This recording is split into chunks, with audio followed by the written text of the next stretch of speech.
Chapter 1, The Grave Instead of the Groom. The train let her go with a long hiss, as if it were glad to be rid of her. Eliza Hart stepped down onto the platform of Cedar Bluff with her carpetbag gripped in both hands and her one good blue dress smoothed as flat as 3 days of rail dust would allow. She had pressed that dress against her knees for the last 100 miles, folding and refolding her hands over the fabric, because a woman ought to arrive looking like she had chosen her arrival and not merely survived it. The air here was dry and enormous. It smelled of hot iron and horses, and something green beyond the town that she could not name yet. Above the low roofs, the sky went on farther than any sky had a right to, pale gold at its edges, and for one held breath she let herself believe she had come to the right place. She had memorized his face. She had a tintype of him wrapped in a handkerchief at the bottom of her bag, but she did not need it anymore. She had studied it so long on the journey that she could have drawn Josiah Calloway from memory in the dark. A square jaw, a heavy brow that made him look stern until you noticed the humor set into the corners of the eyes, broad shoulders under a good coat. In his letters he had written like a man unused to writing, plain and careful, and she had liked that. She had liked it very much. A man who labored over his words did not spend them lightly. So she scanned the platform for that face. There was a knot of people waiting, more than she had expected, and her heart lifted foolishly at the size of the welcome before her reason caught up to what her eyes were telling her. They were not smiling. A dozen townsfolk stood clustered near the depot wall in their Sunday darks, and they had gone quiet the moment she appeared, the particular quiet of people who have been discussing you and do not wish you to know it. A woman pressed a handkerchief to her mouth. A man turned his hat slowly in his hands. At the front of them stood a spare, gray gentleman in a black coat and a clerical collar, and it was he who came forward, and it was the collar, more than anything, that told her before he opened his mouth. "Miss Hart," he said. "Miss Eliza Hart." Yes, her voice came out steady. She was proud, later, that it came out steady. "I've come to marry Mr. Calloway. Mr. Josiah Calloway of the Rocking Sea is he." She looked past the Reverend's shoulder, still searching, still stubbornly certain the face would be there. "Is he not able to come himself?" The Reverend's throat worked. "I am Reverend Price," he said. "Child, I am grievous sorry that this falls to me." He drew a breath as though it cost him. "Josiah Calloway is dead. His appendix burst 4 days past. We buried him 3 days ago in the churchyard yonder. Word could not reach you. You were already on the rails." The platform did not move. The town did not move. Only the engine breathed behind her, ticking as it cooled. She heard the words. She understood each one on its own.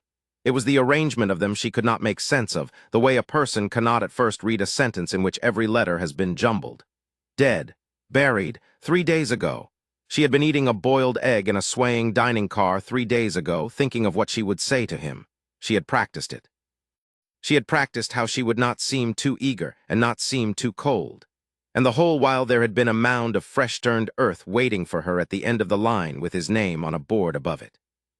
"I see," she said, because something had to be said, and nothing else in the world would come. She did not see, that was the truth of it. She had spent 4 months building a life in her mind, brick by careful brick. The ranch he had described, the low house, the room he'd said faced the morning, the work she would do and the person she would become in the doing of it. She had built the whole of it on the far side of this platform, and now she stood at the threshold and found there was no house at all, only the shape of one, dissolving even as she reached for it. A widow was at least a wife who had been. She was not even that.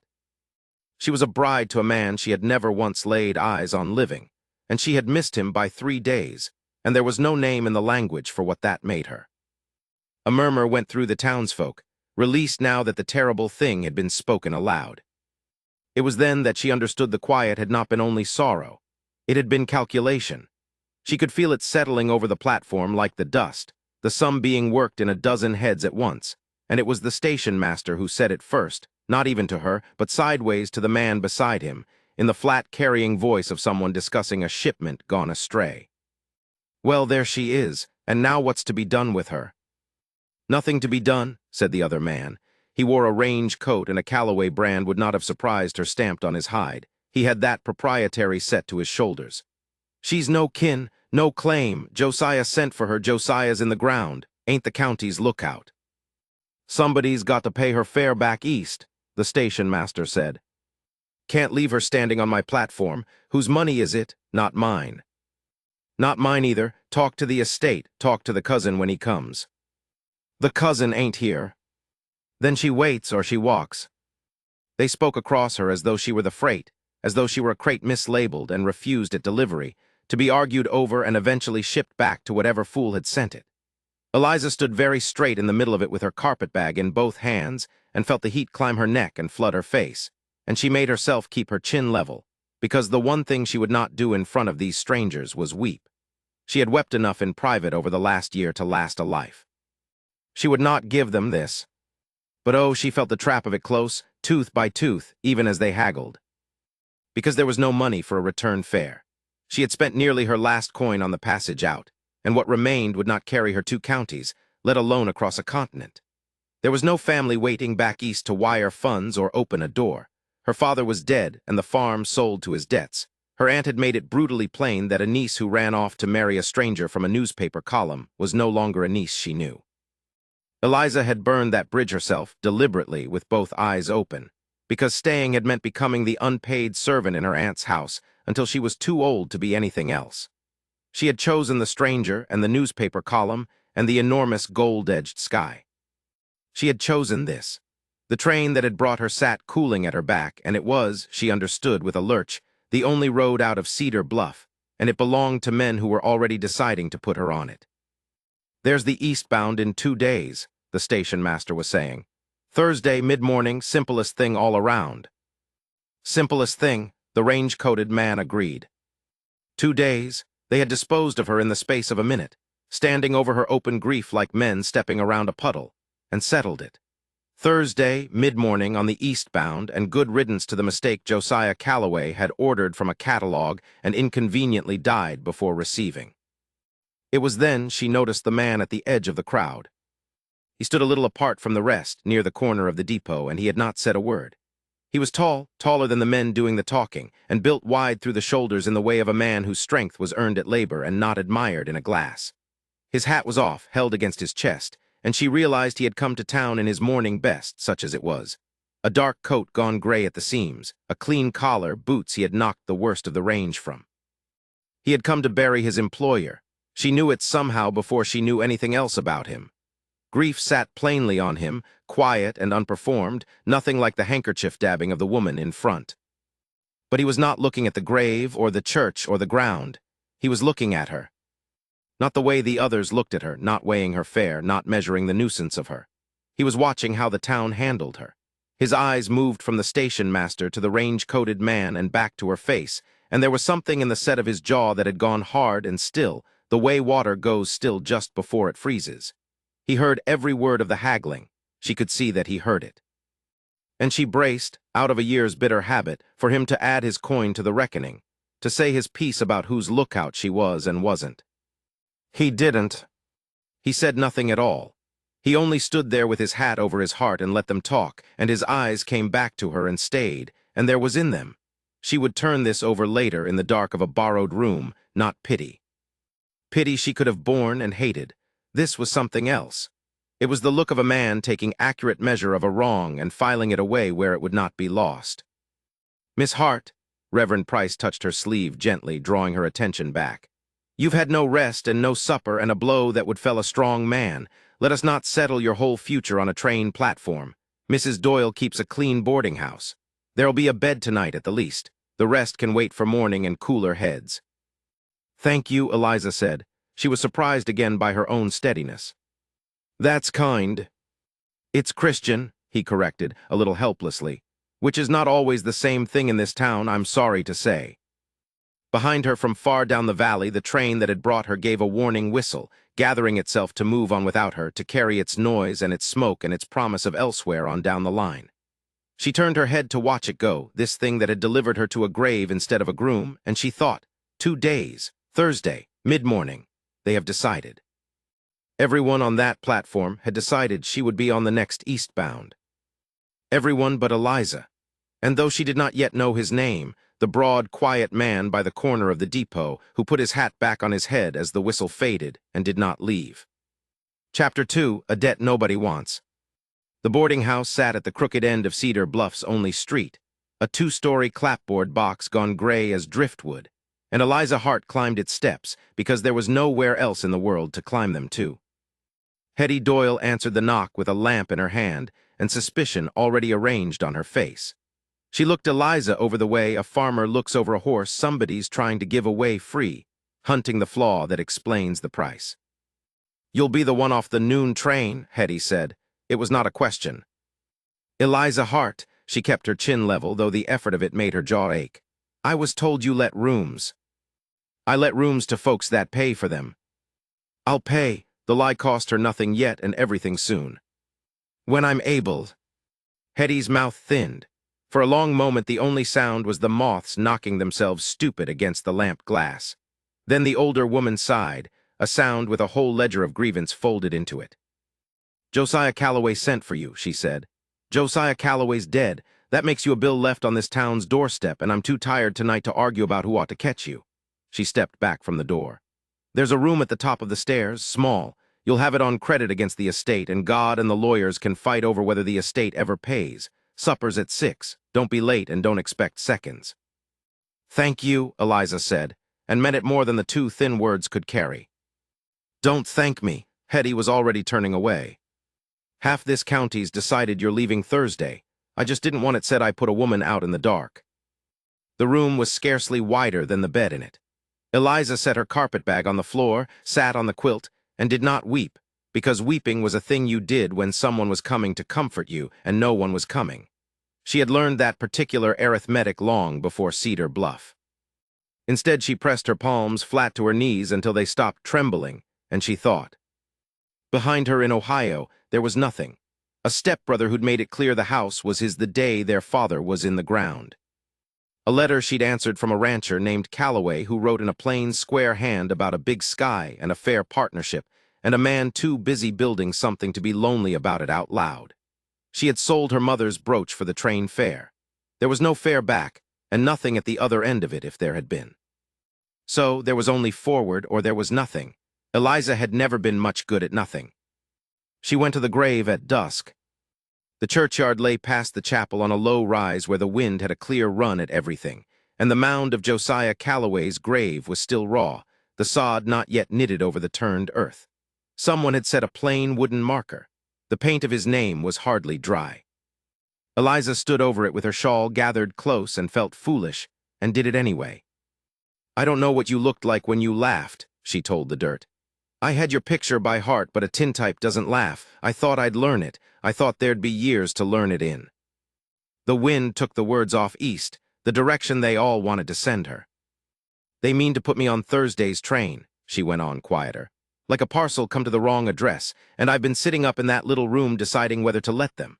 She drew a breath that scraped. "I answered your letters honest, Mr. Calloway, every word. I don't think a man writes the way you wrote and sends for a woman he means to have her shooed off like a stray the minute his back's turned. I don't believe you'd have wanted it, so I'm going to be stubborn on your behalf since you can't be.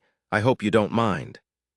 A shape moved at the edge of the churchyard, a big man, hat in his hands, keeping his distance out of a plain decency she'd not have credited to anyone in this town. Wade Barlow. The foreman who'd watched the platform crowd take her apart and said nothing, but had not walked away either. He did not intrude now. He only stood there a respectful while, and when she lifted her head he touched 2 fingers to the brim he wasn't wearing and withdrew, leaving her the grave and the dusk to herself. It was a small thing. She would find in the days after that Wade Barlow's whole character was built of small things done exactly right. Silas Calloway arrived on the Wednesday stage in morning black that had never seen a day's honest dust. He came down off the coach patting his brow with a handkerchief and pronouncing his grief to anyone near enough to be an audience. "My poor cousin, cut down in his prime, the last of us out here."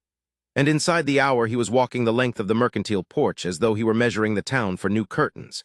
He was soft in the belly and sharp in the eye, and he found Eliza on the boarding house steps and stopped as if she were a stain on the boardwalk. "Ah," he said, "the woman." He tucked the handkerchief away, done with sorrow for the moment. "The woman my cousin's loneliness ordered out of a catalog. I confess I'd hoped the story was exaggerated." "Eliza Hart," she said. "I know what you are, Miss Hart. There's no need to dress it in a name." He gave the ranch beyond the rooftops a proprietor's fond glance. "You'll want to know I've come to see to the family's interests. Josiah left affairs in some disorder. Men who build never do learn to settle, and it falls to blood to put them right." His smile was oiled. You needn't trouble yourself over the ranch. It's spoken for. By you. By kin. He said the word the way another man might lay down a winning card. You, of course, are neither wife nor widow nor anything the law recognizes but an unpaid ticket. We'll see you home, Miss Hart. It's the Christian thing. He went on into the mercantile before she could answer, which she supposed was the whole art of him, to state a thing as settled and leave before it could be argued. Supper at Hetty's was the humiliation brought indoors and seated at a table. They ate at a long board under a smoking lamp. Hetty's regular lodgers, the station master, 2 ranch hands, and Silas Calloway installed at the head as though the chair had waited its whole life for him. He carved the conversation the way he'd have carved a roast, and every slice of it was Eliza's departure. Thursday's the sensible day, he said to the table over her head. The 9:40 East, a woman traveling ought to start rested. He turned to her at last, benevolence poured on thick as gravy. And here's my kindness, Miss Hart, that the town may see I'm no hard man. I'll stand your fare myself. All the way to Ohio, first no one need trouble the estate for a cent of it. A generous end to an unfortunate business, wouldn't you say? Down the long table someone murmured that it was handsome of him. Someone else said it was more than she could have hoped. Eliza sat with her hands folded in her lap and her spine straight as a fence post and felt the whole room agree, quietly and comfortably, that she was a problem about to solve itself. Then a coffee cup came down against wood, not hard, but with a flat finality that turned every head. Wade Barlow sat at the far end of the board where the foreman sat, where he'd been so still she'd half forgotten him. When he spoke it was unhurried, each word set down like a fence rail settled true. Ranch owes the woman more than a one-way ticket, Wade said. Silas blinked. I beg your...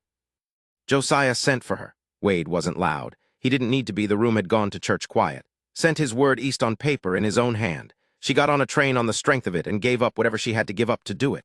A man's word's a debt, same as a note at the bank. Don't stop being owed just because the man's under the ground. He looked down the table at Silas, mild as milk and immovable as a boulder. You're free to buy your way out of it if it suits you. But don't dress a payoff up as charity at this table. Not while I'm eating at it. For the length of 3 heartbeats, nobody said anything. The certainty that had filled the room a moment before developed, very slightly, a crack. And Eliza, who had been so long the only person defending herself, felt something unaccountable rise in her throat and had to look hard at her plate to master it. Silas recovered with a thin laugh and a wave. Sentiment, from the hired help no less, how touching. But the laugh landed a beat late, and he knew it, and his eyes, when they cut back to Eliza, had gone flat and cold. She found Wade afterward on the dark porch, where he'd gone to be out of the lamplight. He was turning his hat in his hands, and when she came out he stopped and held something toward her. It was the tintype, Josiah's face, the one she'd memorized. It had fallen from her glove on the platform that noon, and she'd thought it lost in the churned dust with everything else. Figured you'd want it back, Wade said. Eliza took it, her fingers were not quite steady. Thank you, Mr. Barlow, for this, for in there. Didn't say anything that wasn't true. He settled the hat back on his head, ready to be gone before thanks could pile up on him. Then he paused, as if deciding something was worth the extra words. He thought a good deal of your letters, ma'am, Josiah. He'd read pieces of 'em out to us at the fence of an evening, not to make sport, understand, because he liked how you put a thing. Said any woman who could argue him around to her side of a question on paper was a woman he'd not mind arguing with the rest of his life. Wade looked out at the dark shape of the country he worked. Just thought you ought to hear it, that he wanted you here, whatever they say inside. Eliza held the little iron portrait against her palm and found she could not speak at all. The door opened behind them and Silas came out, buttoning his coat against the night, and the softness went out of the moment like heat off a stone. He looked from the foreman to the woman, and something calculating moved behind his eyes. How cozy, he said. He drew a folded paper from his breast pocket and held it up so the lamplight caught the wax in the fine lawyer's hand. Since we're speaking of what's owed and to whom, you'll both want to know I've had this drawn in Denver. Next of kin, sole surviving. The ranch, the stock, the land, and every debt against them come to me the moment the court says amen. He tucked it away, smiling. Enjoy your suppers on credit, Miss Hart. Thursday's train won't wait, and neither, I'm afraid, will I. He went down the steps whistling. Wade watched him go, and his jaw worked once, and he said nothing.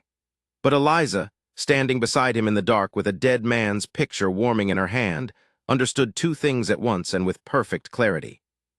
The first was that Silas Calloway meant to take everything. The second was that she was not, whatever anyone in Cedar Bluff had decided, going to be on Thursday's train. Chapter 3: The Foreman's Offer. Morning came gray and hard to Cedar Bluff, the kind of light that showed a town for exactly what it was. Eliza Hart had slept badly in the narrow bed Hetty Doyle rented her on credit against a dead man's estate, and when the knock came at her door, it was not gentle. "Best gather your things, ma'am?" It was the depot clerk, hat already off, apology already worn into his face. "Mr. Calloway's arranged it. The eastbound load's at 9:30, and he's paid your seat." She had known it would come. She had lain awake half the night listening for it, the way a body lies awake for a storm it has already heard promised on the wind. But knowing a blow is coming does not soften it. She rose, and she washed her face in the cold basin water, and she put on the one good blue dress that was the first thing this town had ever seen her wear, because she would not be marched to a train looking like a woman who had given up. Downstairs, Silas Calloway was waiting in the boarding-house parlor as though he had bought it. He stood in his Denver morning black with his gloves in one hand and a cigar unlit in the other, and he smiled at her the way a man smiles at a ledger that has finally balanced. "Mrs." he paused, savoring it. "Miss Hart, I trust you slept. I've taken the liberty of settling your fare. A woman alone shouldn't be stranded in a rough country, and I'm not a man to see a stranger suffer for my cousin's poor judgment." "Your generosity is remarkable," Eliza said, "considering you've known my name a day and disliked it the whole while." Something flickered behind his eyes and was gone. "Marshal Reeves will see you to the depot for your own protection." Tom Reeves stood by the door with his thumbs hooked in his belt and his gaze fixed on some middle distance where his conscience would trouble him less. He was not a cruel man. Eliza had decided that already, in the 2 days she'd measured this place. He was only a man who had learned that the money'd got their way, and that a woman with no claim and no coin had no standing worth the trouble of defending. "Ma'am," Reeves said, and could not manage more. They walked her out into the street. It was not far to the depot, but Silas made a procession of it, walking a pace behind with the air of a man escorting justice itself. A few townsfolk had gathered on the boardwalk to watch the catalog bride sent home. Eliza kept her chin level and her steps even, and she carried her own carpet bag, though the clerk had offered twice to take it, because it was hers, and she would not surrender the last thing that was. Wade Barlow was standing in the middle of the road. He had planted himself square in the wagon ruts with his hat pushed back and his big hands loose at his sides, and he did not move as they came on. He had ridden in from the rocking sea at first light. She could see the dust of it still on his boots, and he had come to stand in a street and wait for her the way another man might wait to head off a runaway team. "Marshal," Wade said. His voice was unhurried, as it always seemed to be, a low and level thing that made everyone around it go quiet to hear. "Where you taking Miss Hart?" "Now, Wade," Reeves shifted. "The depot. She's got no cause to stay, and Mr. Calloway's paid her passage. It's settled." "It isn't." Wade did not raise his voice. He looked past the marshal to Silas, and then he looked at the townsfolk on the boardwalk, taking his time, letting them feel themselves looked at. "This woman came near 1,000 miles to be a Calloway wife. She came in good faith, on Josiah's word and Josiah's letters, and Josiah's the only one who broke faith by dying before he could keep his. That's a debt this ranch owes, and I'll not stand in a public street and watch it paid off with a one-way ticket like she was freight rode in by mistake." "She has no legal," Silas began. "I know what she doesn't have." Wade turned to her then. All of it, the crowd, the marshal, the cousin with his unlit cigar, seemed to fall back a step. "Miss Hart came to be married, so she'll be married. I'm offering her my name." For a moment, nobody in the street breathed. Eliza heard the words and did not, at first, understand them. She had braced so hard for the train that the sudden opening of a different door left her swaying at the edge of it. Silas recovered first with a bark of a laugh. "You, a hired hand, you'd wed my cousin's leavings to." "Careful." The word landed flat and final, and Silas shut his mouth on the rest of it. Wade held out his hand toward the boardwalk, toward Hetty Doyle and the Reverend Price, who had come to see about the commotion.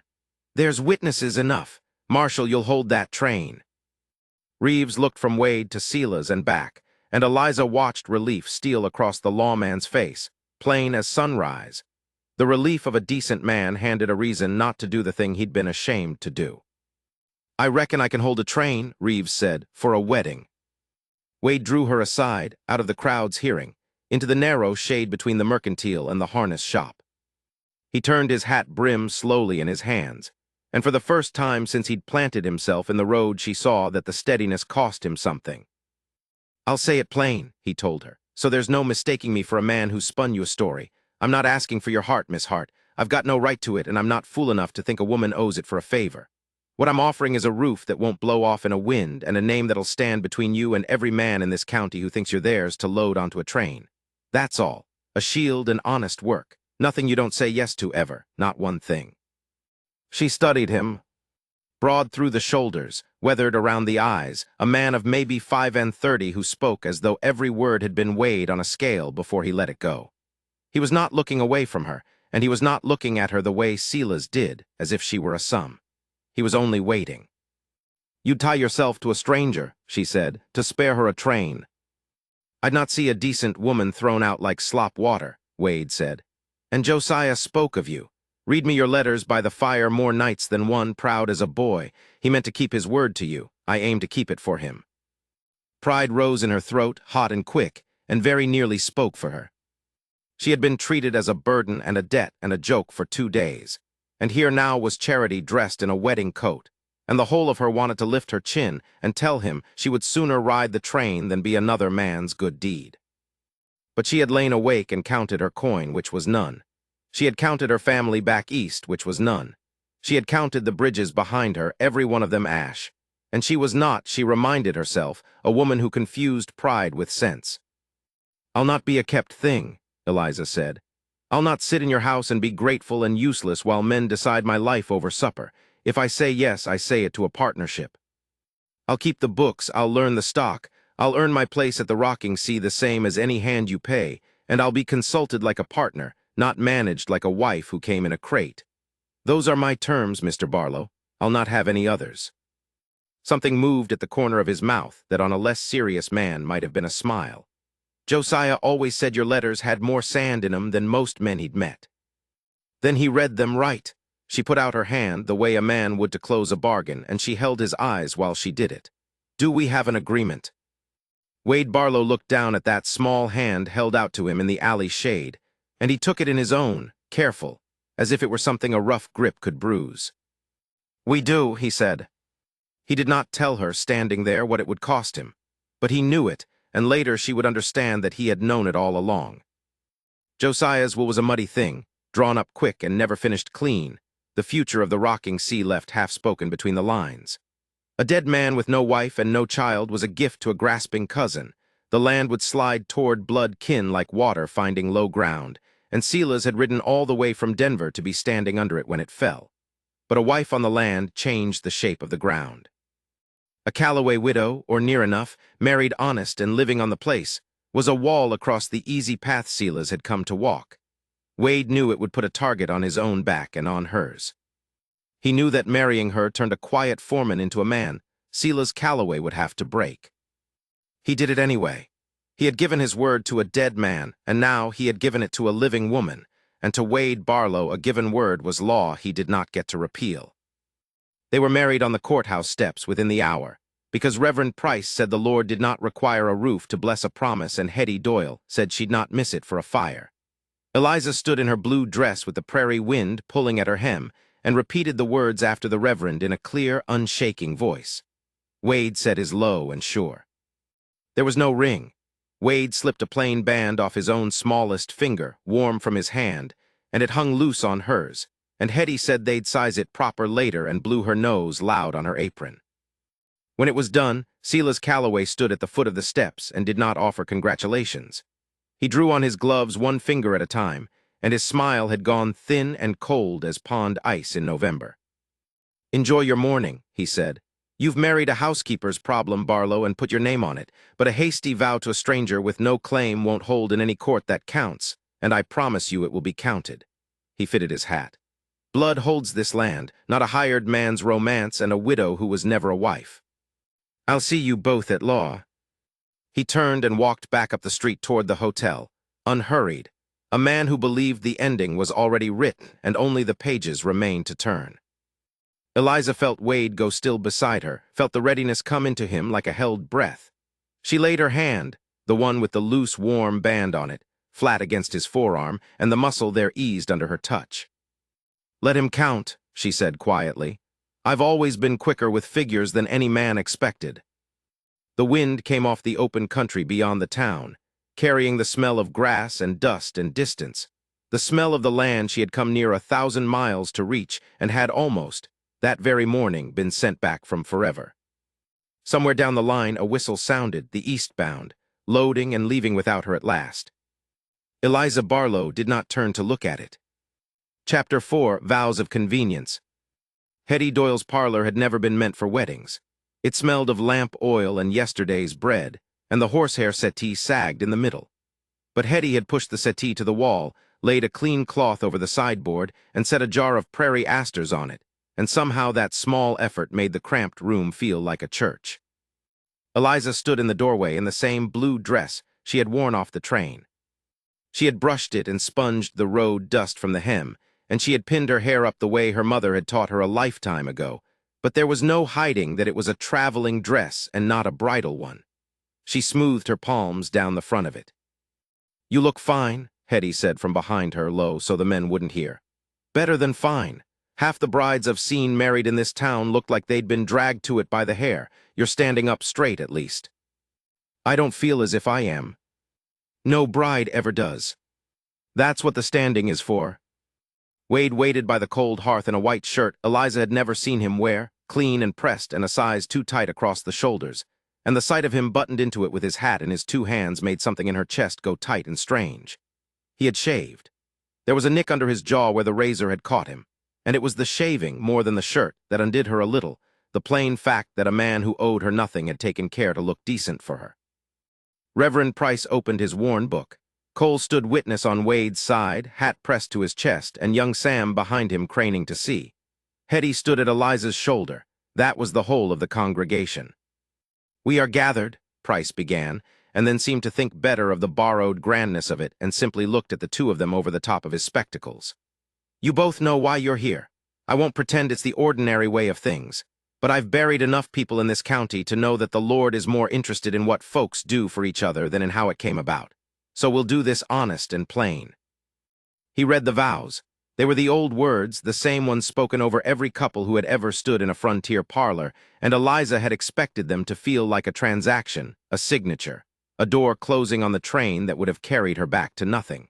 She had told herself so all through the sleepless night. This is an arrangement. This is a roof and a name and nothing more, and I will not let it be more, because more will only cost me later. Then Wade turned to face her and took her hand, and the words stopped being small. "Do you, Wade Barlow, take this woman?" "I do." He said it before Price had finished, and then colored faintly at his own eagerness, and the corner of Eliza's mouth moved despite everything. When it came to her, her voice did not shake the way she feared it would. "I do," she said, and looked up into his face as she said it, because she would not be a woman who spoke her vows to the floor. His eyes on her were steady and dark and careful, and for one long moment neither of them looked away, and the practical little ceremony landed with a weight that had nothing to do with law or land or the eastbound train. Whatever else it was a promise, and both of them felt it settle over the room like a change in the weather. "By the authority vested in me," Price said, gentler now, "I pronounce you man and wife." Wade did not kiss her. He bent and pressed his lips to her forehead instead, quick and warm and certain, and it was somehow more than a kiss on the mouth would have been because it asked nothing back.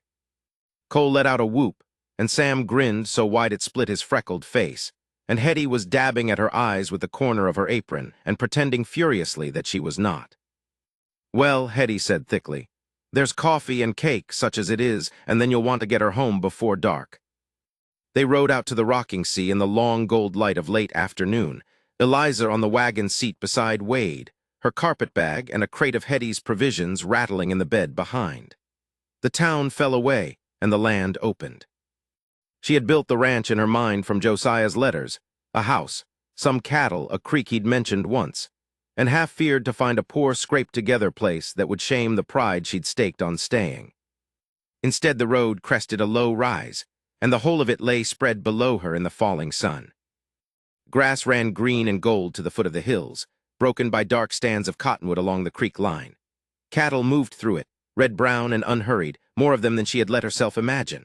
The house sat on a shoulder of ground above the water, not grand, but solid, squared timber and a stone chimney and a deep porch facing west, with a barn and bunkhouse and corrals behind it. Someone had planted roses along the porch rail years ago, and they had gone half wild, but they were blooming. Eliza put her hand to her mouth. She stopped. Oh. Wade drew the wagon up on the rise and let the horses blow, and he did not hurry her. She felt him watching the place the way a man watches something he loves and rarely says so. Josiah's father built the house, he said at last. Josiah built the rest. I've kept it running these 6 years. A pause. It's a good outfit, best watered ground in the county. Folks forget that, arguing over who ought to have it. He glanced at her sidelong. It's yours now, half of it anyhow. Whatever the courts do about it, it's yours by rights, and I mean to see it stays that way. Ours, she said before she had decided to. We said partners. Something eased in his face. Ours, he agreed, and clicked to the horses, and they went down. He carried her bag to the house and set it inside the door, and then stood on the threshold as though the sill were a fence he would not climb without leave. The house is yours, he said. You'll sleep here. I'll take my old bunk with the men, same as always. Eliza turned from where she'd been looking at Josiah's things, his pipe still on the mantel, his coat still on its peg, a house waiting for a man who would not come home. Wade, it's your house too now. There's no call for you to sleep in the bunkhouse like a hired hand on your own. There's every call. He said it kindly, but there was iron under it. You didn't marry me for that, and I won't have you lying awake nights wondering if you did. A man's word is worth what he does when nobody's making him do it. He set his hat back on. I told you I was offering you a roof and a shield and nothing you don't consent to. I aim to keep to that to the letter. You want to change the terms someday, that'll be your saying, not mine. He was gone out into the blue dusk before she could answer, and Eliza stood alone in the house that was hers now and did not know whether she wanted to laugh or weep, and did a little of both quietly, where no one could see. In the morning, she met the ranch in daylight. Cole she already knew, a lean, weathered man of 40-odd with a slow way of talking and shrewd eyes that missed nothing. He took off his hat to her and called her Mrs. Barlow with a plain respect that warmed her more than flattery would have. Young Sam could not manage more than a red-eared ma'am before he fled to the corrals, and she heard Cole laughing at him all the way there. And then she found the books. In the small back room Josiah had used as an office, she opened the ledger expecting the neat columns of the careful man she'd read in the letters, and found chaos. Entries in 3 different hands, sums that did not carry, whole months missing, invoices stuffed loose between the pages. Josiah had been a fine hand with cattle and a poor one with a pen, and in his last sick weeks it had all fallen to pieces. She sat down with it and did not come up for hours. By the time the light went long across the desk, she had the shape of it, and the shape of it was wrong. Wade, she found him at the corral fence in the evening, and he came at the sound of his name the way he seemed to come at everything, unhurried but immediate. The herd count doesn't match. The ledger says there ought to be near 400 head carried on the books. Cole told me this morning he'd tallied closer to 340 on the last gather. Wade's jaw set. Cattle stray, we lose some every year to weather and cats and the creek in flood. 60 head, she laid a paper on the top rail between them. And that's not the only sum that won't sit still. Your feed and freight, every load billed through Harmon at the depot. I ran the weights against the prices. He's been charging top rate and shorting the loads, not by much on any one bill, but over a year, she tapped the figure at the bottom. That's what a man steals when he's careful. Wade looked at the number a long moment. Then he looked at her, and there was something new in his face, not surprise exactly, but a kind of recalibration, a man revising upward what he'd thought he'd married. Josiah trusted Harmon 20 years, he said slowly. Josiah couldn't add, Eliza said, and then softened it. I don't mean it unkind. He had other gifts, but this is mine, Wade. Give me the books in a fortnight and I'll know this ranch to the last nail. I believe you will. He said it quietly, and it was not nothing coming from him. They were still standing there when the rider came. He came hard down the Cedar Bluff Road in the last of the light, and Eliza knew before he'd reached them, by the set of Wade's shoulders, that it was not good news. The man swung down blowing and handed a folded paper across, and Wade read it once and went very still. "Silas," he said.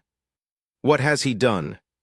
"Filed to contest the will, petitioned the court to freeze the estate till it's settled." Wade folded the paper along its creases, slow and deliberate, the way a man does a thing to keep his hands from doing another. "Says the marriage is a fraud to rob his kin. Everything's tied up now. The accounts, the cattle, the land. Nothing bought or sold till the circuit judge rules."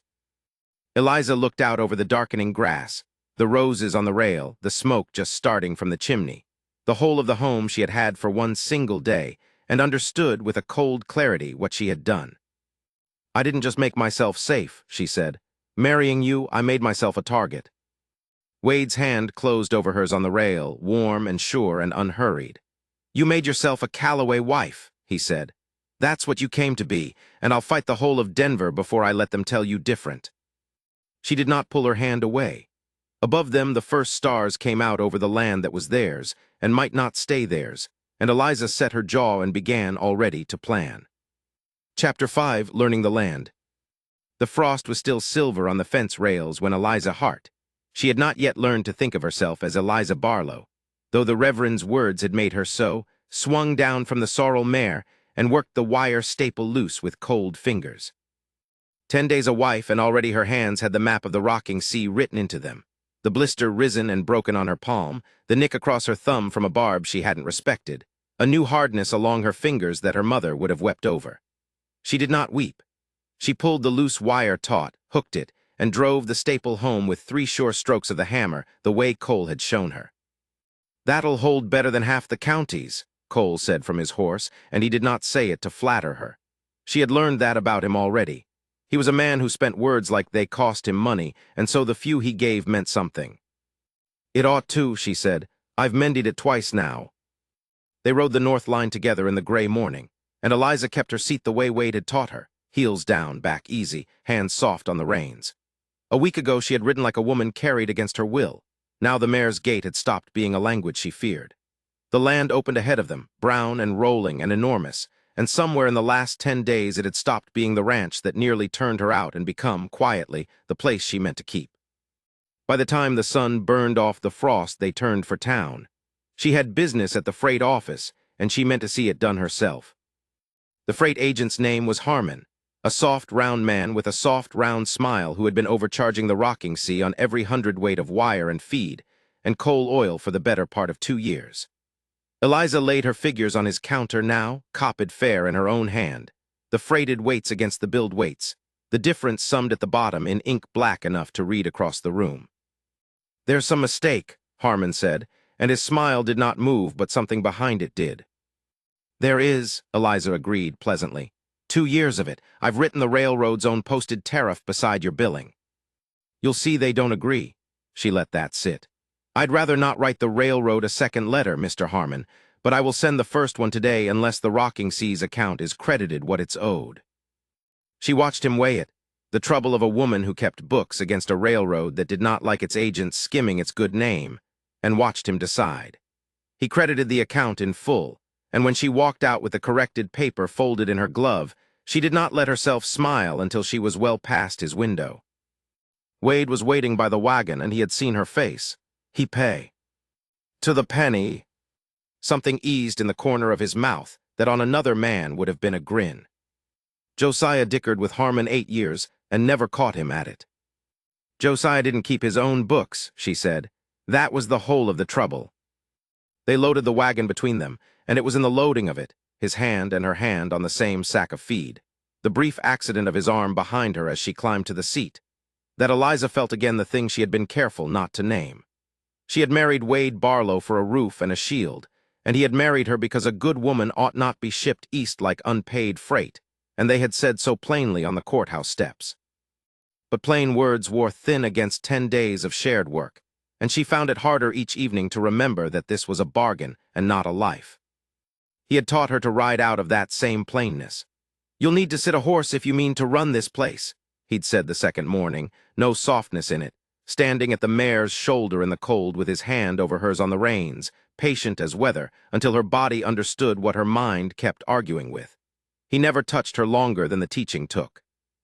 That was the thing that undid her, that he was so careful of the line they'd drawn that she found herself wishing, in the dark of the big empty house, that he would forget it just once. She had patched his coat 2 nights past, torn along the shoulder seemed near a month, the way a bachelor's coat goes torn, taken it off the peg without asking and mended it by the lamp while he read the day's accounts aloud for her to check. When she'd hung it back, he had stood looking at the neat seam a long moment, then said, "Lo, you didn't have to do that," and she had answered, "I know," and neither of them had known what to do with the quiet after. And she had cooked. On the 8th night she made a proper supper, a roast and biscuits and a dried apple pie from Hetty's receipt, and called the hands in, and watched Wade eat like a man who had forgotten food could be more than fuel. When Cole and Sam had gone, he sat with his coffee and said, not looking at her, "Nobody's cooked in that house since Josiah's wife passed. 6 years." And Eliza understood she had walked into a hunger older than her arrival, and did not know what to say, and so only refilled his cup. The town was learning her too, though it took the town longer. At the mercantile that same afternoon she stood at the dry goods counter pricing muslin, and a woman came to her elbow, Mrs. Tandy, who 10 days past had looked through Eliza on the boardwalk as if she were a smear on a window. Now Mrs. Tandy hovered and cleared her throat and finally said, "They tell me you caught Harmon out." "I did. He's had my Elmer for coal oil 2 winters running." A pause, and the pride in her going down hard. "I don't have your head for figures. I wondered, that is, if you'd cast an eye at our billing. I'd be obliged." Eliza looked at the woman who had cut her dead in the street and found, to her own surprise, no wish to cut her back. "Bring your papers by the ranch Sunday after church," she said. "I'll show you how to read them yourself, then you won't need me twice." Mrs. Tandy blinked as if she'd expected refusal or triumph and got neither. "That's kind of you," she managed, and it cost her, and Eliza let it cost her and gave her the kindness anyway. It was, she thought, a better revenge than any she could have bought. She did not fool herself that the whole county had turned. Silas Calloway had seen to that. He had not left after the wedding, as they'd half hoped. He had taken rooms at the hotel and set about the county the way a man sets about a poker table when he means to be there till morning. Wade heard it at the stockyard and Hetty at the boarding house, and it came to the same. Silas was buying. He had bought up the note Josiah owed the bank at Cedar Bluff, and the smaller debts scattered among the merchants. Quiet paper no one thought twice about, until you set it all in one hand and saw that the hand was Silas's, and that it closed a little more each week around the throat of the rocking sea. And he courted the county's good opinion the way he bought its paper. He stood rounds in the saloon for men who'd never had $1 from Josiah alive. He sat the front pew Sundays with his morning face on and spoke of his poor cousin and the sad business of a stranger woman set up in a dead man's house by a scheming foreman. He never said a word Eliza could answer. He said all of them where she couldn't. "He's playing long," Wade said that night. They were at the kitchen table, the lamp between them, the ledgers and the map of the ranch spread out where they'd fallen. "Josiah did too when he had to. It's the patient ones you watch." They had begun, without either quite deciding to end their days this way. The hands abed, the house theirs, the lamp burning low while they laid the next day's work between them shoulder to shoulder. She had stopped thinking of it as business somewhere in the last week. It had become the hour she waited for. The knock came hard and out of rhythm, and it was young Sam, hatless, breathing like he'd run the yard. "Fence is down at the west quarter," he got out. "Cut, Mr. Barlow, not broke, cut clean, and there's cattle gone. I counted the draw twice. Dozen head at the least drove off toward the river." Wade was up and reaching for his coat, the coat with her seam in the shoulder, before the boy finished. Eliza was up as fast, taking the lamp. Outside the cold had come down hard and the stars were fierce, and she watched Wade and Cole and Sam ride into the black toward the west quarter, and she knew before Wade came back gray in the first light what he would say. "Cut with nippers, not pulled," he told her, standing in the door with the dawn behind him. "Tracks shod, driven quick, scattered at the river so you can't call it back to one horse. A man's work who'd done it before and knew he'd be looked for." He hung the coat on the peg. "I know whose men, I can't prove a stitch of it." Eliza set his coffee before him and sat, and did not tell him it would be all right, because he was not a man you comforted with a lie. Instead, she pulled the map to her and set her finger on the west quarter where the wire had been cut. "Then we make it cost him," she said. "We ride the lines nightly, 2 by 2. We move the herd off the river bottom to the home pasture where we can see it. And we write down everything, every cut, every track, every head lost with the date and the hour and our 2 names to it. If we can't prove it in the dark, we build the proof in the daylight, a line at a time until he can't say it never happened." Wade looked at her across the lamp a long moment. The tiredness was still in him, and the anger under it, but something else came up now over both. The same look he'd worn over the mended coat, and the pie, and the corrected freight bill. "You'd have made Josiah a good wife," he said, and then heard it, and the color climbed his neck. "That came out crooked." "It came out honest," Eliza said quietly. She did not look away from him. "I'm not sorry to be here, Wade. Whatever it was, we agreed to." For a moment neither of them moved, and the lamp burned between them, and the marriage they had both been so careful to call a bargain sat there at the table with them, quiet and undeniable and asking to be named. Neither of them named it. But when Wade reached across the map to steady the paper under her pencil, his hand stayed a breath longer than the steadying took, and this time she did not draw hers away. Outside, the light came up gray and cold over the land she had almost never had. Somewhere down the valley, the day's first train sounded its far, small whistle, the same note that had brought her here to a grave instead of a groom. Eliza heard it, and for the first time since she'd stepped down onto that platform, did not once turn her head toward the sound. Chapter 6, The Cousin's Claim. The papers came on a Tuesday, carried out from town by a boy on a borrowed mule who would not so much as dismount to hand them over. He held the envelope down at arm's length as though it might bite, and when Wade took it, the boy wheeled the mule and was gone before anyone could offer him water.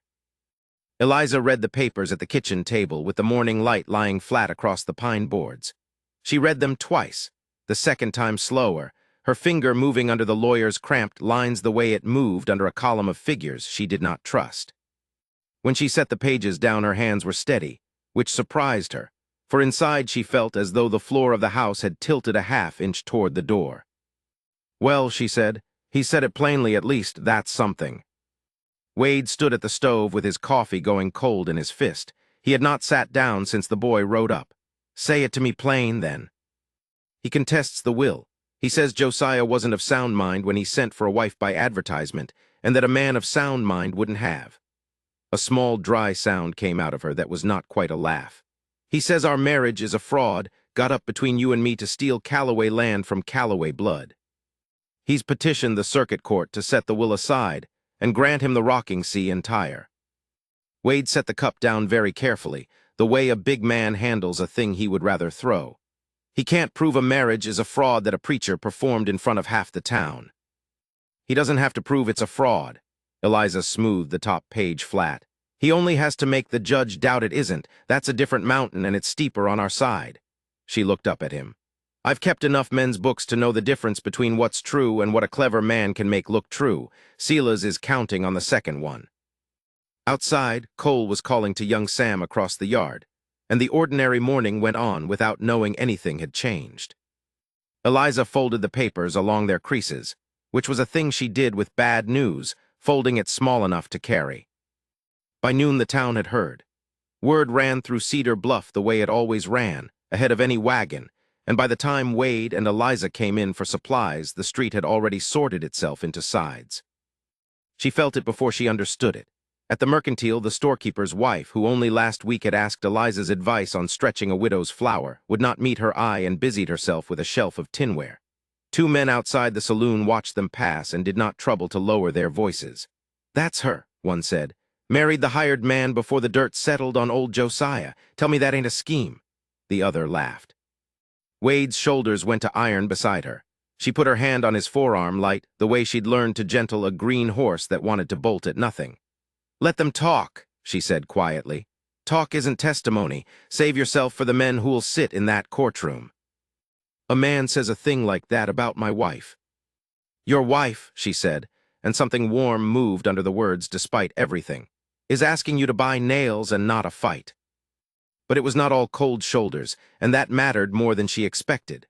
Hetty Doyle came out from the boarding house with her sleeves shoved up and planted herself square in the walk.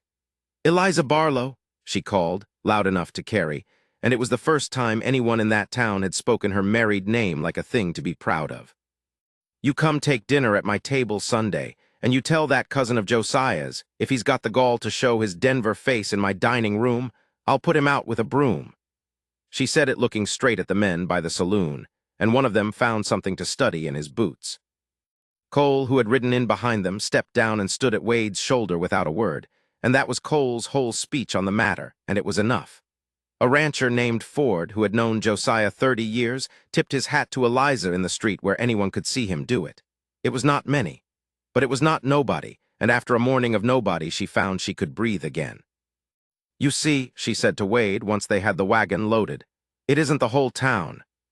It's the frightened half and the money half, and those two always vote together. The rest can be won." "You talk like it's an election." "It is one," she said.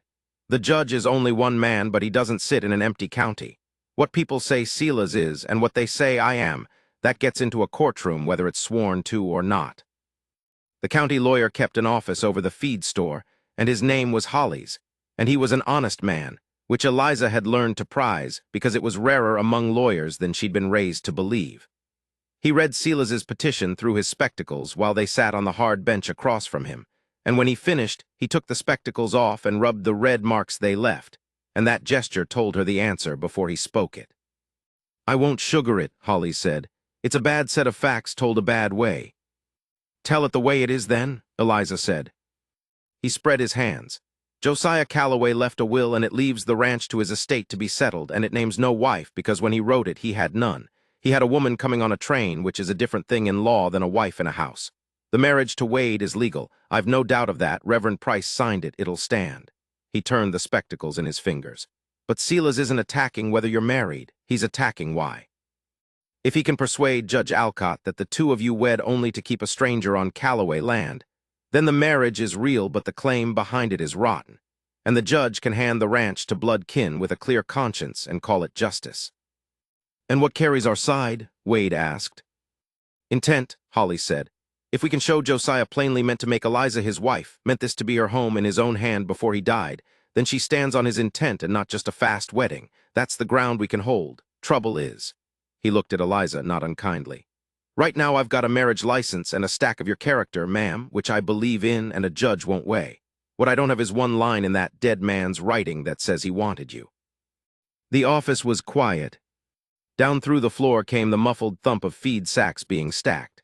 Eliza made herself think past the tightness in her chest, past the picture of a train platform 3 months gone with everyone deciding she should be freight. "He wrote to me," she said slowly. "Josiah did. That's how it was done. We wrote near half a year before I ever came. His letters brought me west." She looked up. "I have some of them, but I burned a few on the train out of shame that first day, and the ones I kept only prove he wrote to me, not that he meant the ranch as a home for us both." Holly's leaned forward. "A man writes half a year to a woman he's sending for. Somewhere in that house, Mrs. Barlow, there is his side of it.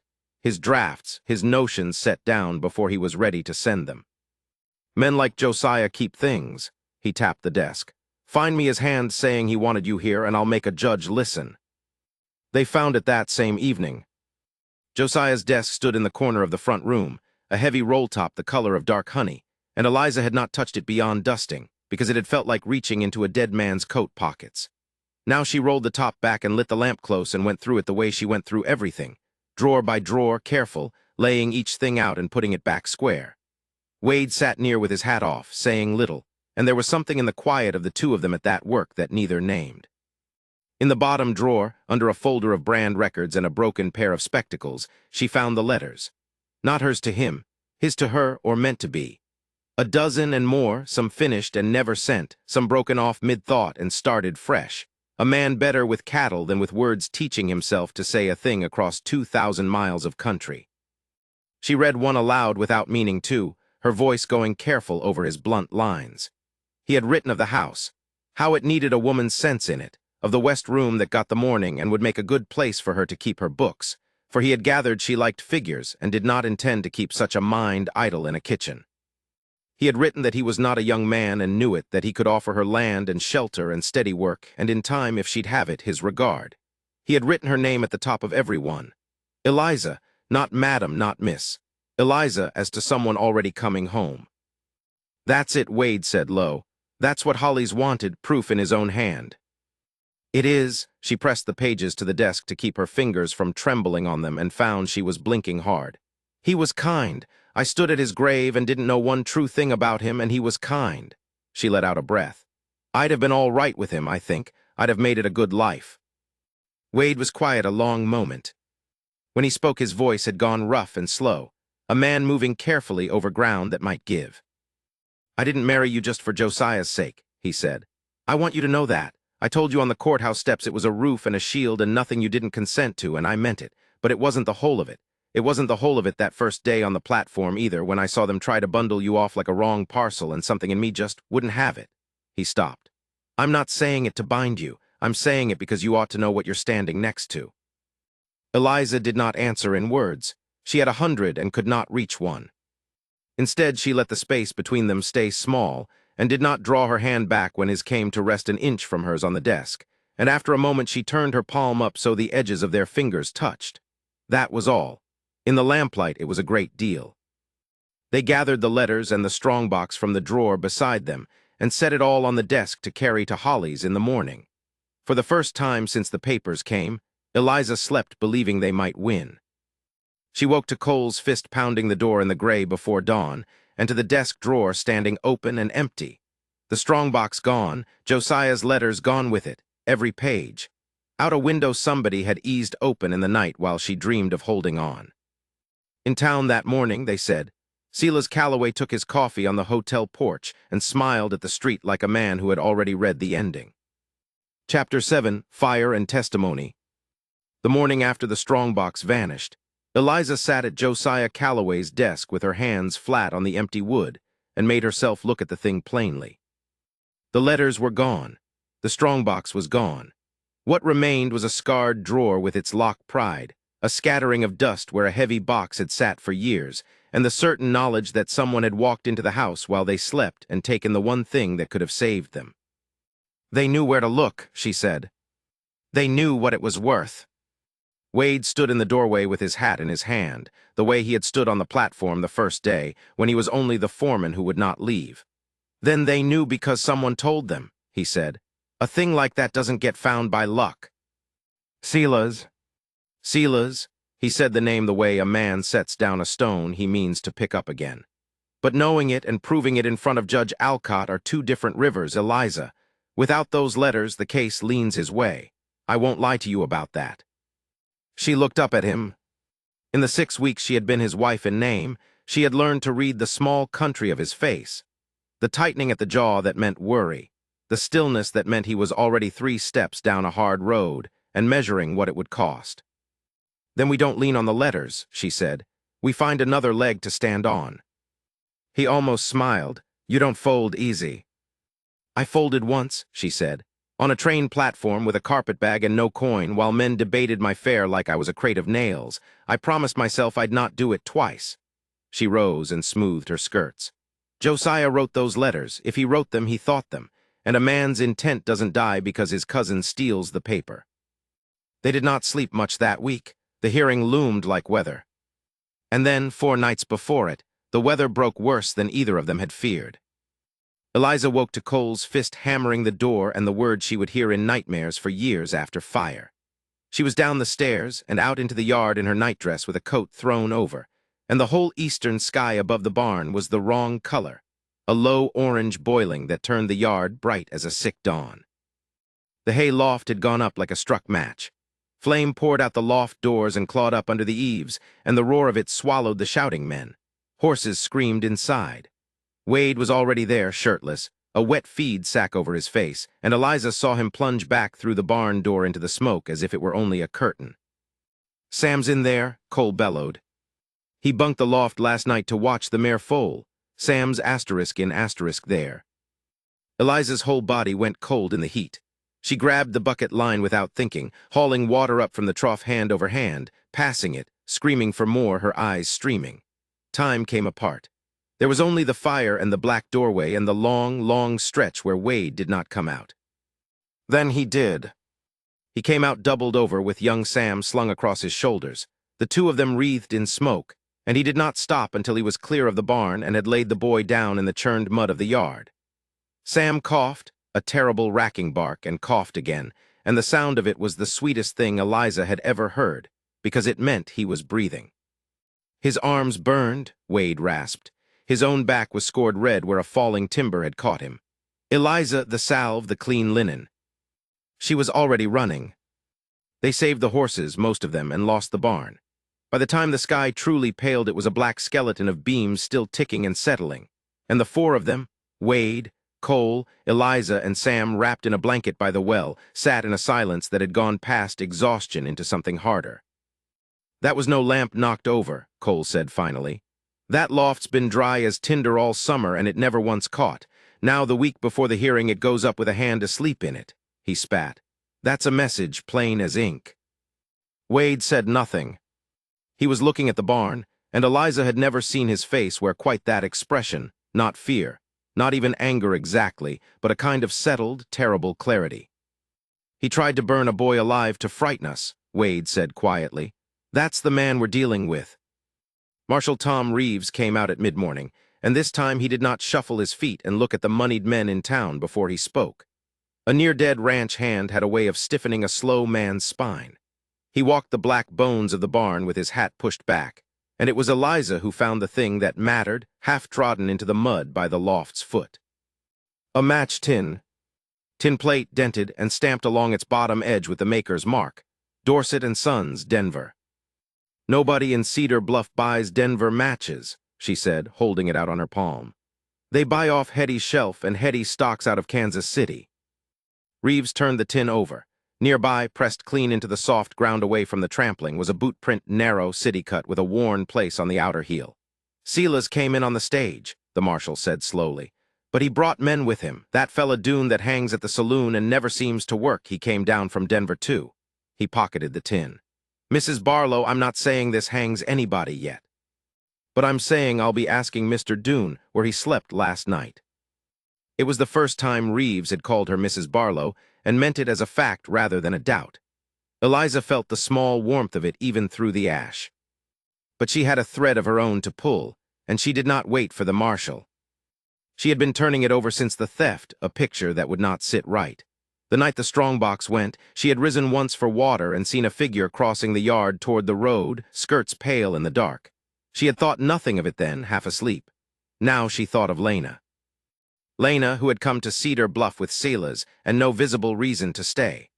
Lena, whom Hetty had grumbled about, a woman who took a room and paid in coin too fresh for a girl with no work. Lena, who was to be Silas's witness at the hearing, ready to swear the marriage a sham.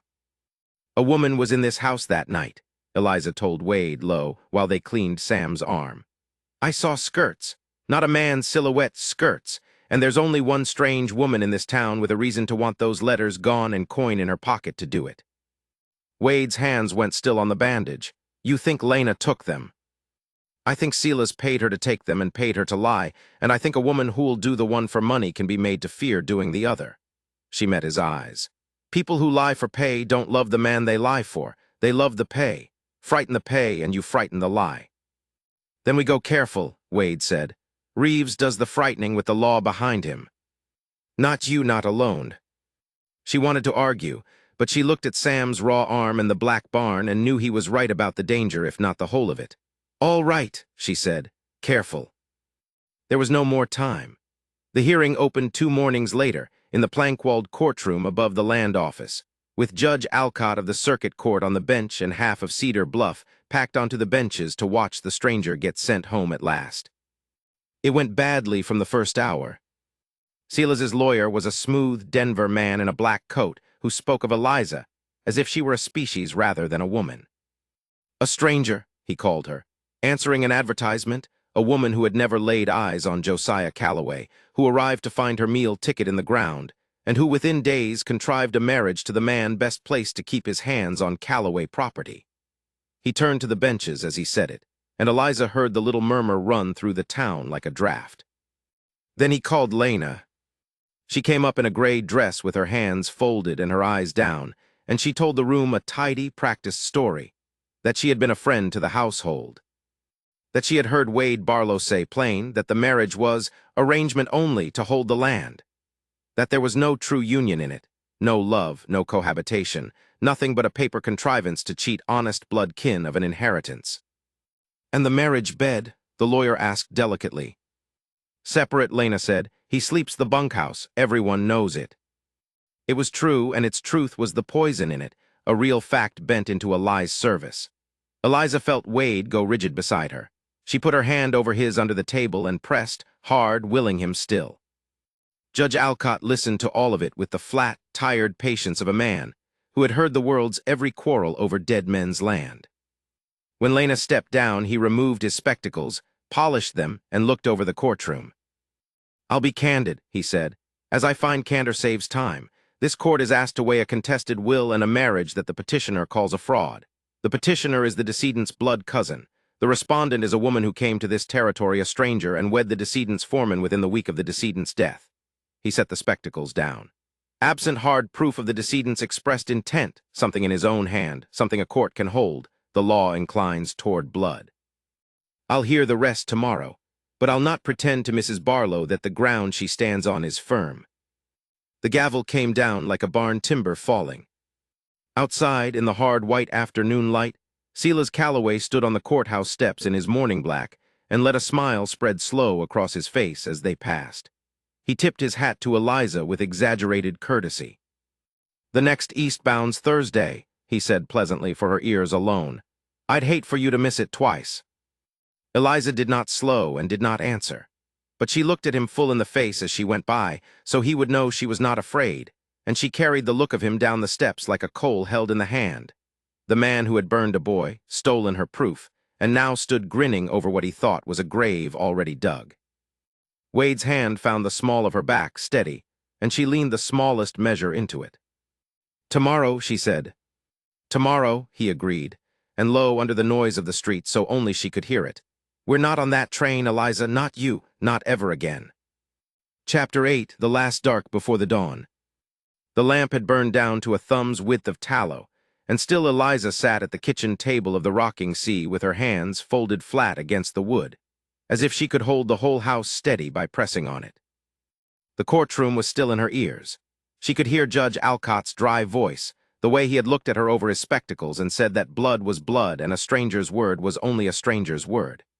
She could hear Lena, sweet-faced, lying Lena, telling the room that the marriage was a sham, a pretty arrangement to steal a dead man's dirt.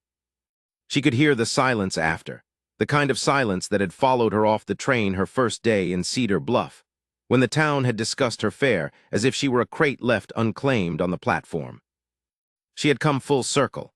That was the thing she could not stop turning over. She had arrived a debt nobody wanted, and by morning she would be the reason Wade Barlow lost everything he had bled to keep. The door opened and he came in from the dark, hat in his hand, snow melt or dew glinting on his shoulders. He filled the doorway the way he always did, unhurried, taking the measure of a room before he stepped fully into it. His eyes went to her face and stayed there. "You should sleep," he said. "Hearing resumes at 9. "I've been thinking on the hearing." Her voice came out steadier than she felt. "Sit down, Wade, please." He set his hat on the peg by the door slow, and she knew he'd heard something in her tone he didn't like. He pulled out the chair across from her and lowered himself into it, forearms on the table, watching. "I've been thinking," she went on, "that Silas isn't fighting the will, not really. He's fighting me. Every word out of that lawyer's mouth was about the marriage, that it's a fraud, that I'm a fortune hunter who talked a hired man into a wedding to jump the fence onto Calloway land." She made herself hold his gaze. "If there's no marriage, there's nothing to call a fraud. If I'm gone, Silas has no stranger to point at, just you. A Calloway foreman who ran this ranch true for 11 years, standing on land the county respects." Something in Wade's jaw shifted. "Eliza." "Let me finish." She pressed her palms harder to the wood.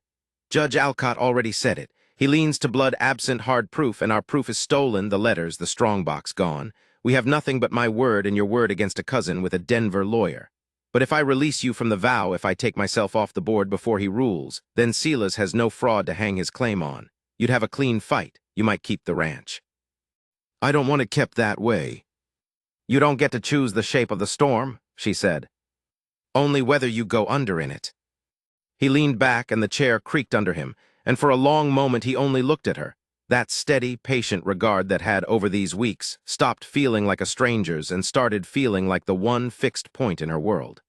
That was what made it so hard. That was exactly what she was giving up. "You'd have me let you walk out of your own home," he said quietly, "to save a barn and 40 head of cattle. To save your life's work, and to stop being the thing that costs you it." She heard her voice thin and hated it. "Wade, I have watched you fight the town and the court and hired men for a woman you married out of decency. I won't watch you lose the only thing you ever built because a stranger got off the wrong train." "You're not a stranger," he said it flat, like a fact he was setting on the table between them. "You stopped being a stranger the day you fixed the ledgers and caught the freight agent skimming and road fence in a dress because you didn't own a pair of trousers yet. This is your home. I'll not hear you talk yourself out of it.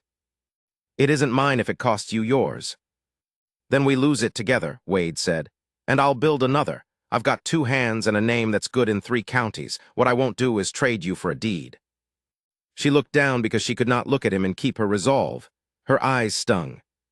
"You are the most stubborn man I have ever met."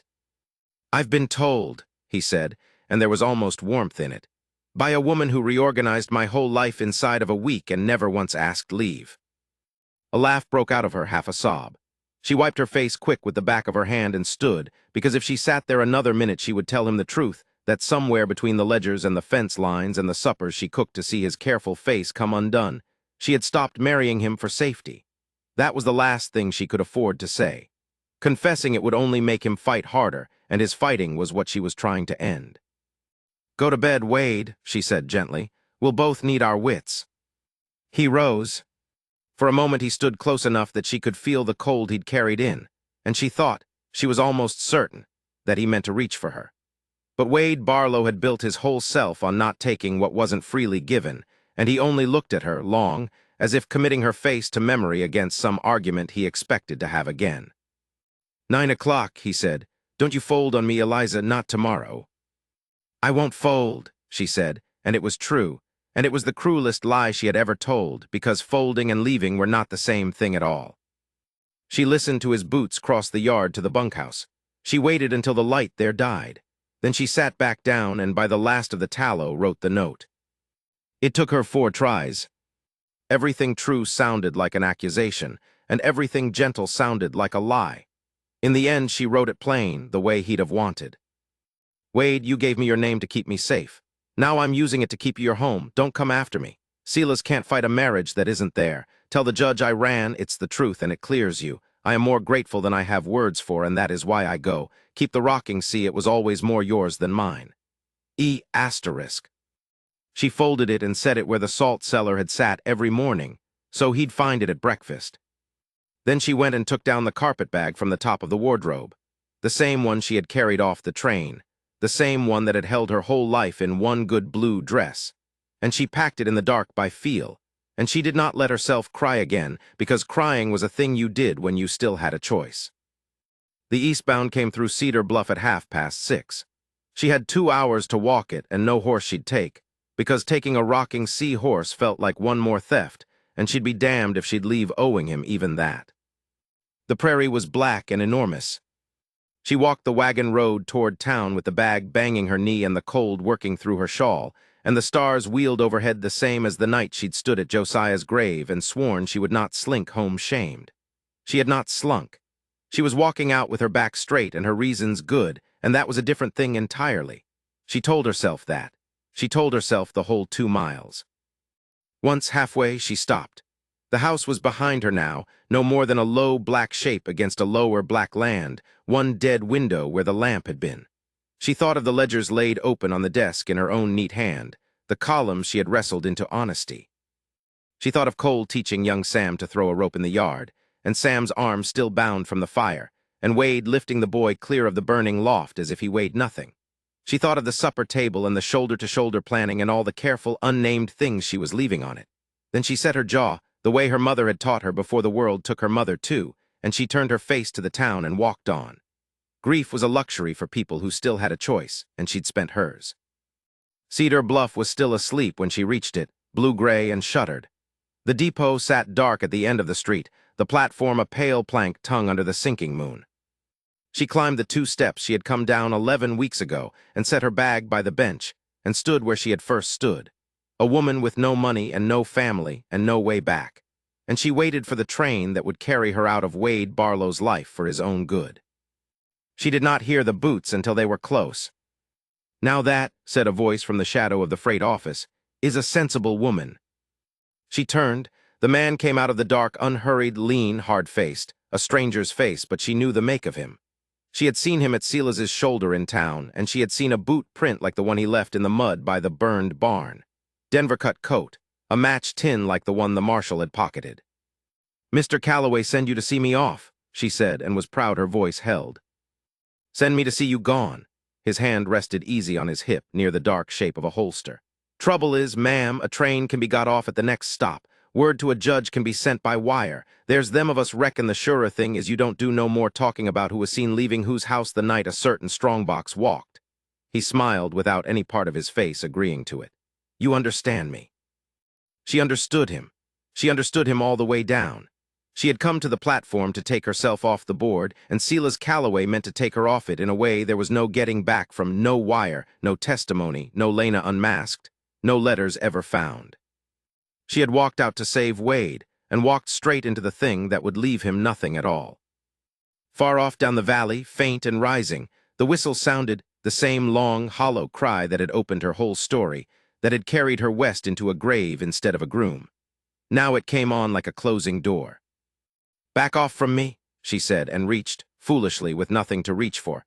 And the man's hand closed on her wrist, and the moon caught a slick gray glint of gunmetal clearing leather. And then under the whistle, threaded through it, came another sound. Hoofbeats. Hard and fast and furious, driving down the Cedar Bluff road out of the dark. A horse ridden the way a man rides when the thing ahead of him is worth more than the horse, worth more than his own neck, worth everything he has ever kept or built or loved. The hired man's head came up. His grip tightened. And Eliza, cornered against the very rail she had arrived at, with the eastbound doors sighing open behind her and the platform lamp throwing its thin gold, turned toward the road and knew, before she saw him, exactly who was coming. Chapter 9, You're Mine Now. The hoofbeats came down the Cedar Bluff road like something the ground itself had loosed, and Eliza Hart, backed against the same weathered boards where her whole ruined life had begun, thought she had never heard a sweeter sound. The hired man heard it too. His head came around, and the pistol he'd been pushing toward her ribs wavered off her a half-inch, no more. It was enough that she could breathe. The gray dawn lay thin over the platform, the eastbound hissing at the rail with its doors gaped open like a mouth waiting to be fed. And against that pale light she saw the rider come hatless, coatless, bent low over the neck of a horse he was riding to founder, and she knew the set of those shoulders the way she knew her own name. Wade. He came off the horse before it had fully stopped, and the animal wheeled away lathered and blowing while he took the platform steps in 2 strides. He did not shout. That was the thing she would remember after, that in all that gray and terror he did not raise his voice at all. He simply put himself between her and the gun, broad and unhurried, as though he had all the morning in the world and meant to spend it exactly here. "Step off," Wade said. "You've got no business you can finish with that thing." The hired man was a lean, sallow fellow with Denver dust still on his boots, and the pistol steadied again, this time on Wade's chest. "Barlow, ought to have known you'd come sniffing. She's getting on that train." "Man paid me to see her gone, and gone she'll go." "Which man?" Wade asked. "Say his name, I'd like her to hear you say it." "Silas Calloway." The name came out of him easy, mean, the way a man says a thing when he believes no court will ever ask him to repeat it. "Now get out of the road, or I'll put you in it." "No," Wade said. Just that, Eliza felt the word land in her spine. She had spent the whole black night believing she was doing the noble thing, the only thing, slipping out with her carpetbag before the ruling, taking herself off the board so that Silas would have no marriage left to tear at, and Wade could keep the home he'd bled for. She had written the note by candlelight with her hand shaking. She had walked the cold road down to this platform certain she was setting him free. And here he stood telling a loaded pistol no on her behalf, as though her leaving had never been a thing he would permit. "You don't have the sense God gave a fence post," the hired man breathed and cocked the hammer. What happened then happened faster than the word for it. Wade moved, not away, toward inside the arc of the barrel the way only a man who has decided the cost beforehand can move. His hand closed over the cylinder over the hammer, so the pistol could not fall, and he turned his whole weight into the man's wrist. The gun did not fire. It could not. His palm had swallowed the works of it. Eliza heard a bone-deep grunt, a scuffle of boot leather, and then the pistol was skittering across the boards, and Wade had the man by the collar and the belt and put him down hard on the platform, a knee in his back, one arm wrenched high. "Marshal," Wade called then, and only then raised his voice, and it carried down the length of the depot. "Reeves, I've got him." Boots pounded up from the freight end. Marshal Tom Reeves came at a heavy run, and behind him, Eliza's heart turned over, came Cole, gripping the iron corner of the Callaway strongbox against his chest like a man carrying his own child out of a fire. Reeves took in the pistol on the boards, the pinned man cursing into the planking, the tin star of duty pressing on him at last, and he did the thing he should have done days ago. He knelt and snapped the irons on. "Enoch Pike," Reeves said, hauling him up. "You'll want to think hard on the next hour, son, because we found where Mr. Callaway had you stash his cousin's letters, and there's a boy laid up with burned hands who's going to point right at you." He looked at Wade, and something in the marshal's decent, slow face had finally come all the way awake. "I've got him, Barlow. Go on. See to your wife." "Your wife?" The word went through Eliza like warm water. Wade let the man go into Reeves's keeping. Then he turned. For a moment he only looked at her, the carpetbag fallen at her feet, her good blue dress gray with road dust, the note she'd left him crushed in his shirt pocket where she could see one torn corner of it. She braced for anger. She had earned anger. Instead he crossed the boards to her slow, the way a man crosses to a green horse he does not want to spook, and he took her face in both his hands. His palms were scraped raw from the pistol. She felt the sting of that against her cheeks and did not care. She could not have moved from under those hands for all the trains in the world. "You left me a letter," he said low. "Wade, you left me a letter." His thumbs moved once along her cheekbones, wiping at tears she hadn't known were falling. "Telling me to keep the ranch and let you go back east to nothing so I could be free of you, as if that was a kindness, as if a home's worth a damn without the woman in it who made it one." He shook his head slow, and the gray light caught his eyes, and she saw they were wet too. "Woman, you rode across a whole country to a man who was already in the ground, and you didn't run. Town measured you like freight, and you didn't run. And this morning you were going to climb on that train, and hand Sila's the only thing he wanted, and call it saving me. I thought," her voice broke, "I thought I was costing you everything, the land, your name, your good standing, all of it, because of me. I couldn't be the reason you lost the one thing you built." "Then hear me," Wade said. And here he dropped his voice down under the hiss of the waiting engine, down under the murmur of the townsfolk beginning to gather at the depot's edge, down to a place that was only for the two of them, so that she had to go still and lean into him to catch it. His forehead came to rest against hers. His whisper, when it came, had the weight of a man laying his hand on a Bible. "You're mine now," he said. "You hear me? Mine, not Josiah's, God rest him, and not that Graves, and not that Train's, and not any courts to give or take. You stay. On my land, in my house, at my side, and there is no cousin and no judge and no piece of paper in this world that takes you off it. I married you to shield you, and I'll not lie and say that's all it ever was. Somewhere between the ledgers and the fence line, I quit being able to picture a single day of my life that you weren't in. So you don't get to leave to save me. You save me by staying. That's the only way it's done." Eliza closed her eyes. All the strength she'd hoarded through the long night for the sake of walking away from him spent itself at once, and what was left underneath it was the truth she'd been too frightened to say. "I stopped choosing you for safety," she whispered back.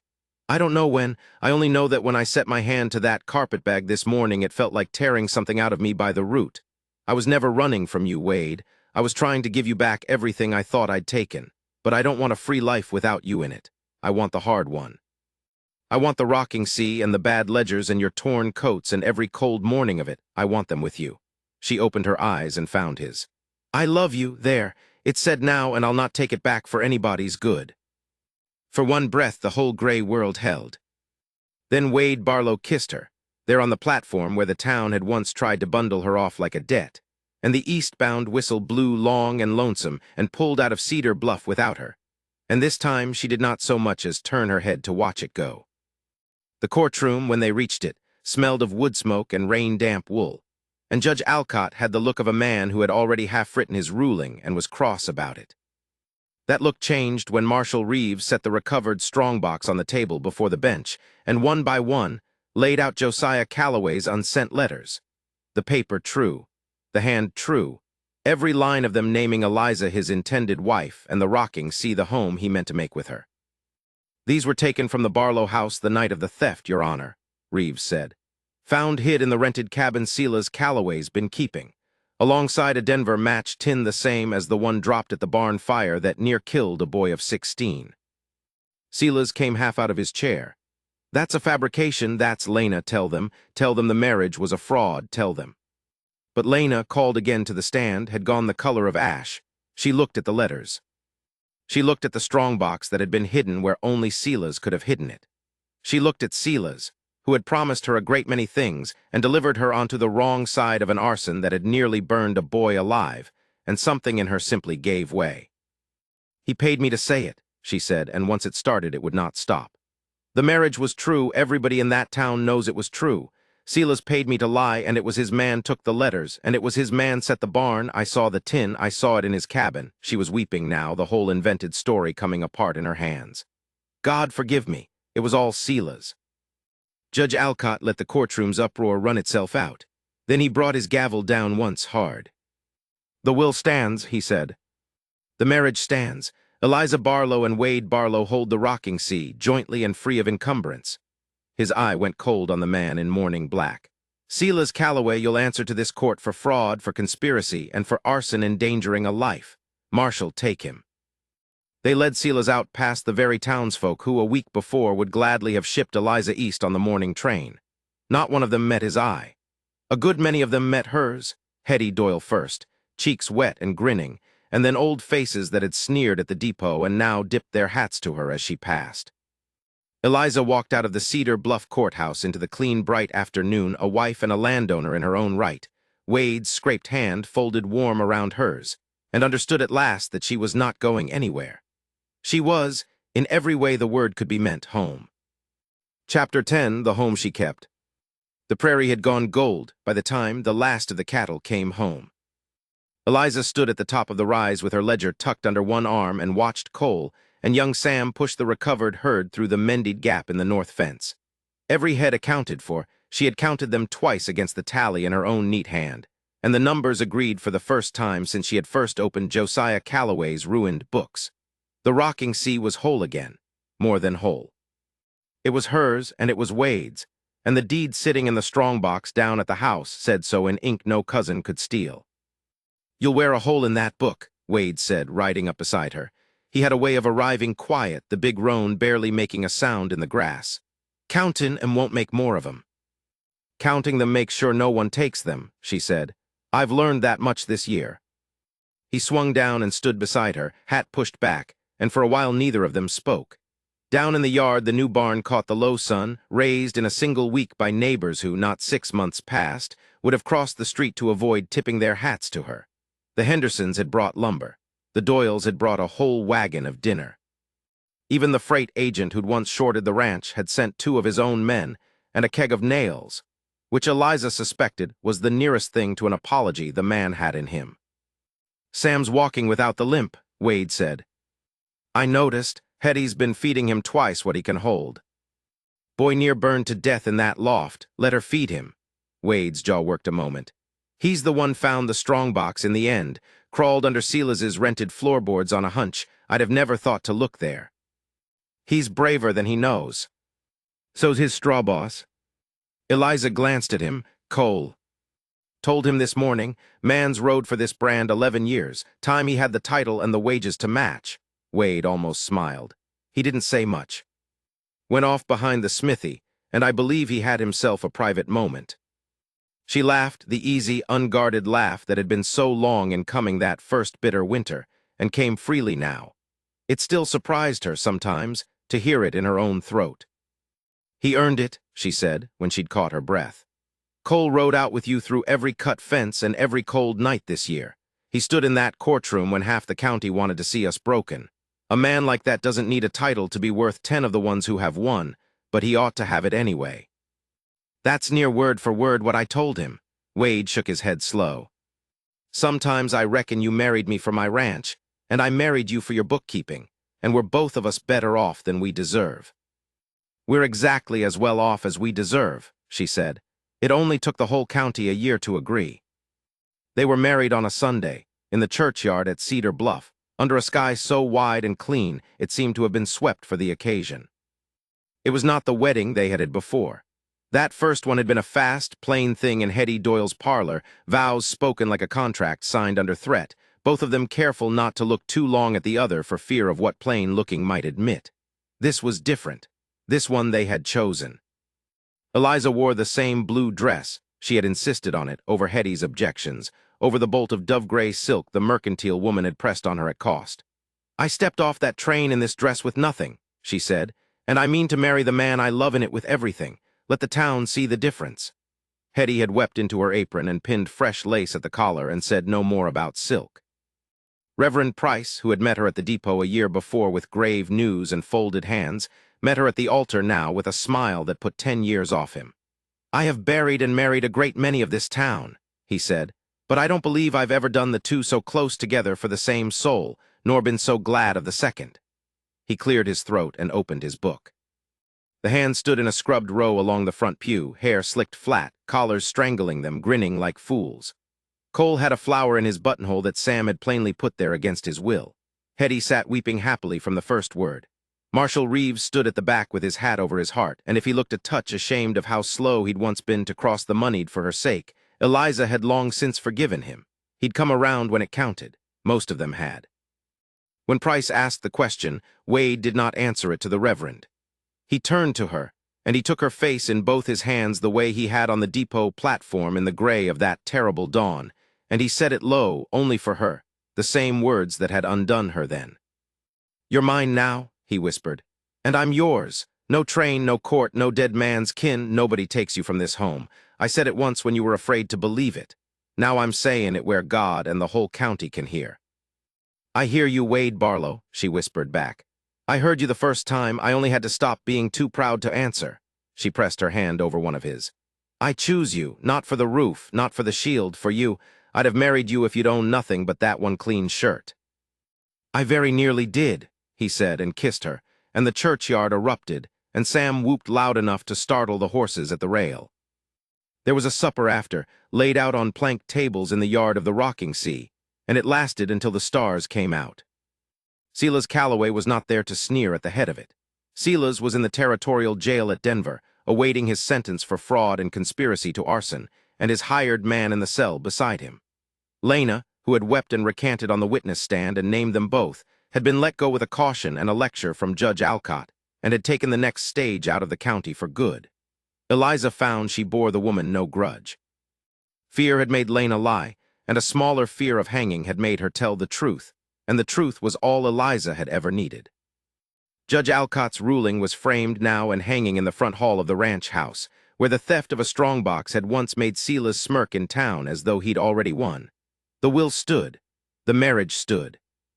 The rocking sea belonged to Josiah Calloway's widow, and the foreman who had refused to let the town put her on a train. And no appeal Silas's Denver lawyers had filed could shake so much as a fence post of it. Late, when the fiddling had wound down, and the hands had staggered off to the bunkhouse, and Hetty had been driven home half asleep in her buggy, Eliza slipped away alone to the churchyard one last time. Josiah's grave had grass on it now, and a proper stone. She had never met the man alive. She had memorized his face from a tintype and his mind from a bundle of letters she'd found in his desk, letters that had nearly won her the ranch, been stolen to lose it for her, and been recovered in the end to seal it hers. She crouched and laid her hand flat on the cool granite. I came out here to be your wife, she told him quietly. I don't reckon either of us got the marriage we bargained for, but you sent for a woman who'd keep your land, and I kept it, Josiah, every acre. And you left a foreman with a spine of iron and a heart he didn't know how to spend, and I mean to spend it for him all my days. She smoothed the grass. Thank you for the letters, for sending for me, for him. Rest easy. The rocking sea's in good hands, in 2 pairs of good hands. She stood and dusted her knees and left him to the quiet. Wade was waiting for her on the porch when she rode back, a lamp burning low behind him and the whole dark shape of the land spread out beyond the rail. He didn't ask where she'd been. He knew. He held out a paper to her instead. She took it to the light and saw it was the deed, but not the deed she'd read 100 times. He'd ridden into the county seat that week and had it drawn again, and where before it had named her alone, widow of Josiah Calloway, it now named them both. Eliza Barlow, Wade Barlow, side by side in the clerk's careful copperplate. Her throat closed. "You told me the first day," Wade said, turning his hat slow in his hands the way he did when his words ran ahead of his ease with them. "On the courthouse steps, near a year gone, you said you'd be a partner or you'd be nothing, not a kept woman. I never forgot it. I don't want half your land, Eliza.